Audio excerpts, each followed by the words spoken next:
Hello everybody and welcome to a Legend of Zelda Ocarina of Time boss ranking. Today in this video, after a little while— My God! Well, somebody certainly played the Song of Time. Anyways, welcome to an Ocarina of Time boss ranking. I said I was going to do this nearly 2 years ago, but I got caught up in a few things.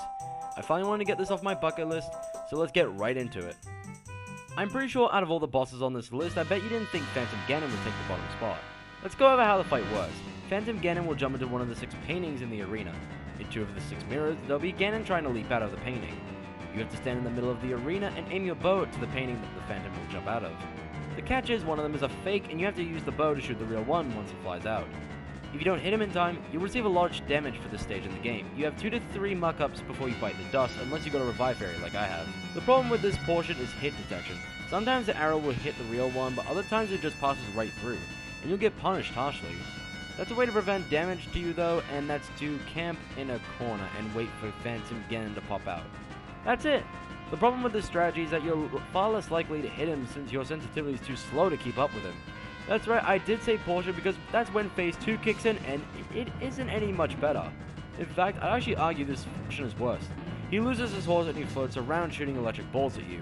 This is by far the most frustrating part of the fight for 2 reasons. 1, once you swing his ball back, you better cross your gamer fingers if the ball actually hits him, and 2, his inconsistent knockdown timing. I had a few fights with him where he gets up immediately after I swing him once, other times, he just sits there and takes the beating till the fight's over. I had a fight with him that lasted 5 minutes because the balls I hit it back wouldn't hit him, and once I did knock him down, he barely put up any resistance at all.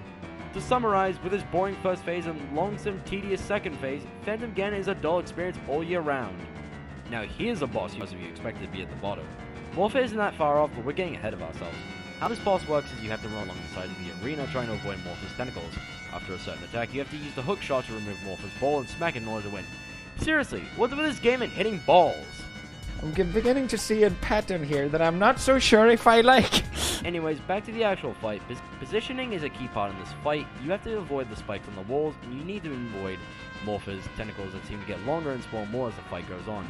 Now I bet some of you are thinking why Morpha isn't swimming around the bottom spot. Well, What?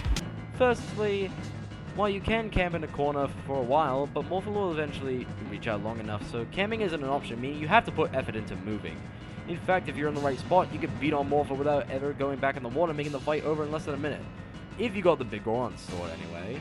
What I'm trying to say is I'd rather a bland fight I can end before it gets annoying to a frustrating and long tiresome fight. It's enough to put Morpha above the Phantom. Don't be mistaken by her placement, but Queen Gohma is actually a solid boss.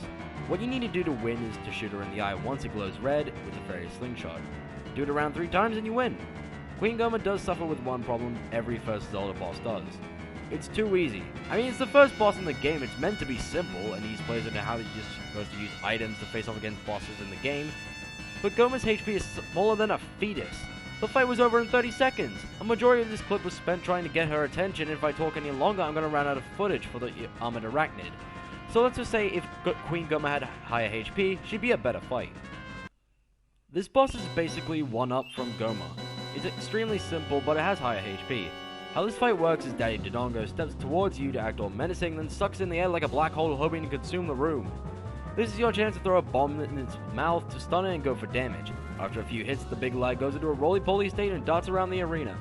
Now your first instinct would probably be to run away from the big boy, but you can actually run through the tiny corners and not touch the lava or hug the wall. That way the big fossil won't even lay a finger on you. I also like how there's bomb flowers in the arena in case you're low on stock here. It's simple, it's fun, and we're only going up in quality from here. This is going to be an unpopular opinion, but I love the fight with Baronade. The first fight is trying to dodge its lasers and cut its tentacles attached to the ceiling, with the boomerang you conveniently found in Jabu Jabu's belly.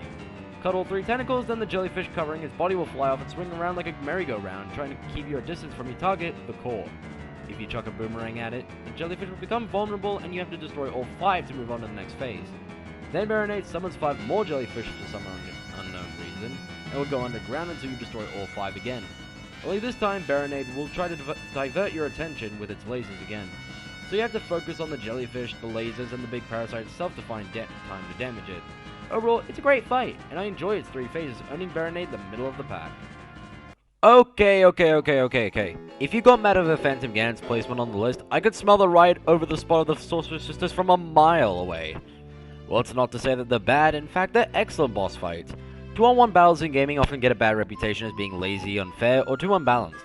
Only once in a blue moon is a gang fight done well, and Twin Rover is an early example of how to do one just right. I'm definitely not trying to avoid saying their actual names because I can't pronounce them or anything, but we're getting off topic. The first phase is against the Sisters of Fire and Ice. They have very few attacks, but the one attack you need to bait is the Fire and Ice beam. You need to use the Mirror Shield to reflect the beam and the other witch to do damage. Once you do this 4 times to either one, the sisters will merge together into Twin Rover. This is where it gets really good. Instead of a beam, you need to use the Mirror Shield to absorb 3 magic blasts of the same spell in a row to stun her and go in with you for your sword.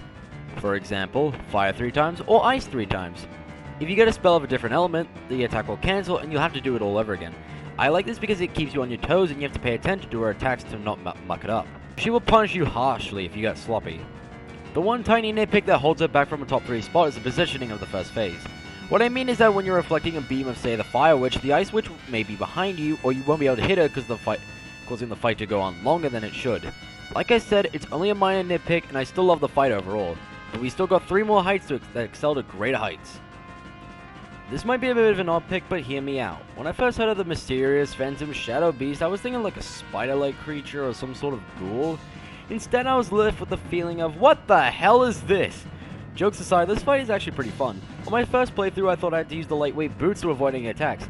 Apparently, it just makes it harder since it will just bounce you up into the air. What I was meant to do was use my normal boots, equip the bow, and shoot the big hands. After both are shot, you need to use the Lens of Truth to spot the big bongo himself, and shoot his eye open, then punish. The fight is simple, in fact, too simple. If you had the Big Oron sword like I have, wink, you'd probably make Bongo a laughingstock. In this footage, I killed him faster than I did Queen Goma, so why is he higher on the list? On my first playthrough, he was far and away the hardest boss in the game for me, taking me 7 attempts before I can down the beast. In this day and age, however, I can tear him through him like tissue paper and march at the beat of my own drum. The journey from getting wrecked to becoming the Wrecker was a great achievement for me, and I'm always happy to come back and beat him again. The heart-pummeling adrenaline, simple and fun mechanics, and the journey of becoming a god gamer was enough for Bongo to drum his way up to number 3. Now, this is a boss I feel doesn't get enough love. Maybe I'm just a bias for the Megaton Hammer, but it's just such a fun weapon to use, and using it to play whack-a-mole with the dragon is even more fun. Volvagia, Volvagaia, whatever the hell you pronounce this thing, will head into one of the 9 holes into the ground. You have to wait for Volvagia to stick his head out and whack him with the Megaton Hammer I mentioned before. Doing this will allow Volvagia to take damage from your sword. After this, Volvagia will do one of the 2 things. He will either chase you and try to roast you with his fire breath, or fly high into the air and try to crush you with rocks. At first I thought the rocks were completely random and I kept getting hit every now and again. Turns out it falls in a certain pattern and I haven't got hit since. You'll need to repeat this throughout the whole fight, with Volvagia getting faster and faster and can sometimes fake you out with one of the holes. It's a fight that's satisfying, the difficulty is perfect for this stage in the game, and the design of the fight is creative and most importantly a ton of fun. But there's one final boss that just takes the cake. Could it have been anybody else? From the tense atmosphere and the haunting organ getting louder and louder as you ascend the tower sent chills down my spine. Going into this fight and hearing this dude monologue and how his plan can finally be complete now that we're here. And all 3 pieces of the Triforce are in the same room. And now he can— SHUT UP! Oh, yes, the fight. Well, one thing I can tell you is that Navi won't be a participant in the fight, meaning you have to be the one to aim your camera to smack more balls. Yay. Yes, it's Phantom Ganon Phase 2 again, minus the frustration. It goes without saying, but I'd rather a game of tennis than a game of dodgeball. You can either use your sword or even a glass bottle if you're feeling saucy to knock it back. You'll spend most of the fight whacking the ball back and forth until one of you gets hit. If it's Ganondorf, shoot him with a light arrow to knock him down to beat him some more. A cool touch of the fight is, depending on how damaged Ganondorf's cape is, indicates how low he is on HP. You're probably left with your head scratching, wondering why Ganondorf is in the top spot. He's just Phantom Ganon Phase 2 with story significance. Because this is only Phase 1. The whole time I was escaping the castle, I thought, no way was this the fight. And of course, I was right. Meaning the real best boss in The Legend of Zelda Ocarina of Time is Ganon. This is it, ladies and gents, the moment we've waited for. The gloomy atmosphere, the menacing stature, the cold evil eyes just staring you down. It gets marked just for presentation alone. The first portion of this fight, Ganon knocks away your Master Sword, so you have to fight him without it. Luckily, he didn't knock away my Big Oron sword, though. Big Oron, Ganon! However, if you didn't go out of your way to complete the very long quest, that means you have to use practically every tool in your arsenal to come out on top. You have to stun Ganon with the light arrow, then get behind him and damage his glowing tail. That's his one weak spot. You can use bombs, another arrow, or be like me and use the Megaton hammer. There's bits of rubble in the arena you can get Ganon to break to keep you stocked on items in case you're running low, because this is likely going to be a lengthy fight, but in a good way. After damaging Ganon, you're free to run back and pick up the Master Sword. In this phase, Ganon won't be stunned for long and gets more aggressive. I sure hope you pick that double defense upgrade before you enter the tower, because it's gonna help a lot here. Everything about this fight is immense. The music, the atmosphere, the arena, the setting, and the final blow of the Master Sword as you seal off Ganon into the Sacred Realm powerless for good. Well, for now anyways. This is one of the most satisfying final battles I've ever had in a video game and wins the title of the best boss in Ocarina of Time. But of course, all this is just my opinion. Who was your favorite and least favorite Legend of Zelda Ocarina of Time boss? Let me know in the comments below. If you want to see me do a ranking on Wind Waker, I'll happily oblige. These past few years I've always come back to play Zelda games because of how much fun it is to play.